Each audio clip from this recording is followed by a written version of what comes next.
Aries, Sun, Moon, and Rising, this is your tarot reading for the week ahead. We start with the Chariot card, which is great to see in the sign of Aries, as it represents this energy that is full of motivation, excitement, forward movement, particularly reflected with the Six of Swords as well. The Lord of Earned Success. Lots of ideas of moving forward into the year. Also, a question to be posing for yourself this week is, what am I letting go? What no longer serves me? What no longer do I need moving forward? One of the common ways that we enter into the year, and I'm sure I've spoken about this before, is through New Year's resolutions, things that I have to pick up, things that I have to do. And I would invite you to flip that script this week and look more at, well, what am I moving away from? What am I just simply releasing, rather than what am I trying to grab onto, grasp onto? What am I trying to obtain? It's perhaps not only an easier approach, but it's also perhaps a more enlightened approach, and probably much more sustainable as well. But a really, really lovely pairing to see at the beginning. The reason I say it's great for Aries is, as we know, you're the fiery ram, so you're able to push through things, able to get things going, able to find that motivation and excitement. So I would really encourage you to capitalize on these energies. Roll up your sleeves. Right, what is it that I want to get on with? What is it that I need to get stuck in? Try and circumnavigate any feelings of things feeling like an onerous task, but rather, okay, good, I can't wait to get stuck in. I've certainly noticed for myself this week that because of this period of rest that most of us hopefully have enjoyed, it gives us a renewed confidence, a renewed sense of excitement about what it is that we're doing. So really, as I say, capitalize on that energy. Interestingly enough, the spread is fairly similar to the energies of last week. Go and check out that video if you haven't already done so. I remember from last week that the Four of Cups was appearing a lot. The Lord of Blended Pleasures and the Two of Pentacles, the Lord of Perfected Work, was showing up a lot. So unsurprisingly, it may still, it often takes a little while to get those gears running.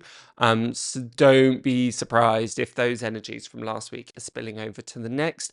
This is more around getting the engine started rather than having to run full blast, full pelt. Therefore, it may be a very useful week to get your ducks in a row. Make sure that you're relatively moving ahead with a plan. There can be a temptation, can't there, when we feel that the starting gates have been lifted to just charge off all guns blazing. And in some ways that is encouraged, but simultaneously with the Two of Pentacles, it is about balancing up your options, weighing up your options before you act. There is a lot here about balance, as we have the Six of Pentacles as well. You see the scales here and this sense of balance here. I know a lot of last week was focused around finances. Unsurprising, given that sometimes the end of the year can be expensive. Sometimes for the self-employed of us, we have our tax returns coming up. Sorry if that's a dreaded word that brings you out in a cold sweat. It is important, however, to get your finances into balance, as we see with the Six of Pentacles. Not only that, it's great that we do have the Six of Swords and the Six of Pentacles, 6 being the number and the numerological aspect of harmony. So it's great looking at, well, how do I bring a better balance into my life, particularly with the Chariot card, because you've got the black and white pulling in opposite directions. So there is a feeling this week of finding that balance that may have eluded you for a certain period up until this point. And again, that's likely to come off the back of a decent rest, taking some time out, coming to things with new perspective and new eyes. So that's great. So there will be a feeling of more of an even footing, potentially. Not entirely, because we've still got the Two of Pentacles, and you can see that he stands with 1 foot up and 1 foot down. But it's not likely to be a chaotic week for you, Aries. Much rather, okay, get my ducks in a row, let's get moving, let's get started with this renewed sense of passion, with this renewed sense of excitement. It is not a time to be pulling back, to be resting on your laurels, to think, oh, mañana, mañana, mañana. It can be that case, can't it, where we being encouraged to get that engine started again, and it's more of a splutter rather than sparking into action. But there is a real sense that if you're procrastinating, leaving for tomorrow what you should be doing today, then it's likely to come back and bite you.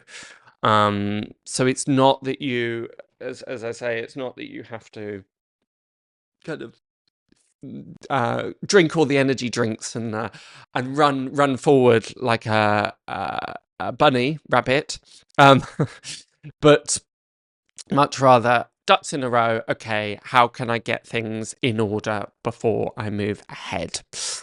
Four of Cups is reappearing as well. This has been a card that has been showing itself a lot recently. The Lord of Blended Pleasure. It's always a willfully ambiguous card, because we're unsure whether the protagonist is looking a little bit despondent, a little bit disillusioned, or if the protagonist is actually in contemplation. Therefore, slightly guard against apathy, as I spoke about just before, but also guard against a sense of despondency, a sense of I can't really be bothered. If you're catching as that as part of your rhetoric, oh, I can't be bothered, oh, this feels, oh, how is it already the second week of Jan? All of that stuff, stop. This is definitely a time to be looking at things with a cup half full rather than a cup half empty. The Four of Cups literally represents that, as the universe is trying to offer another cup to the character in the card, and the character is somewhat ignoring it. So there may very well be gifts and opportunities coming in. It's very, very important that you are seeing the sunnier and brighter things ahead. This sense of motivation may not necessarily kind of drop into your lap as if by magic. This may require a little bit of self-encouragement, a little bit of self-motivation. There is a real feeling here this week that the only person that can make you accountable is you. So if there is feelings of, oh, I can't do this because, or oh, I'm waiting for a sign from the universe, I'm waiting on other people, I'm waiting on circumstance, then it would be up to me to give you a slight strict speaking to, a slight telling off, dare I say, and say, no, it's up to you to get yourself into gear.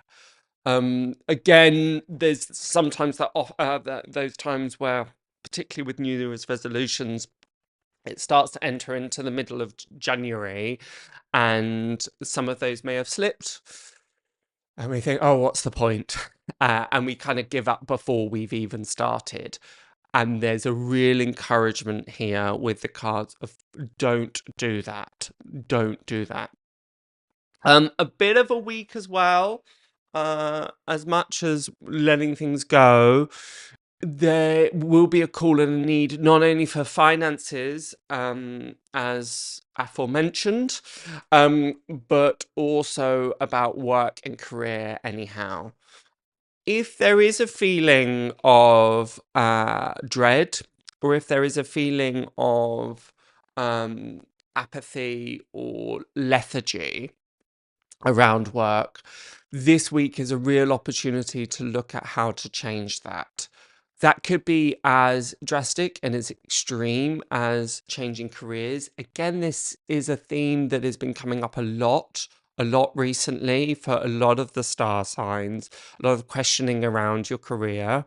This may not necessarily be the sign, right, do that, but it's unsurprising if you are looking at questioning, okay, what is going on in terms of my vocation, in terms of my career path, I would slightly guard against any drastic actions this week. It's not to say you can't do them, but my first port of call, rather than working to perhaps these extremes, because the Chariot card represents the extremes, but having to mediate the black and white, having to mediate these polar opposites.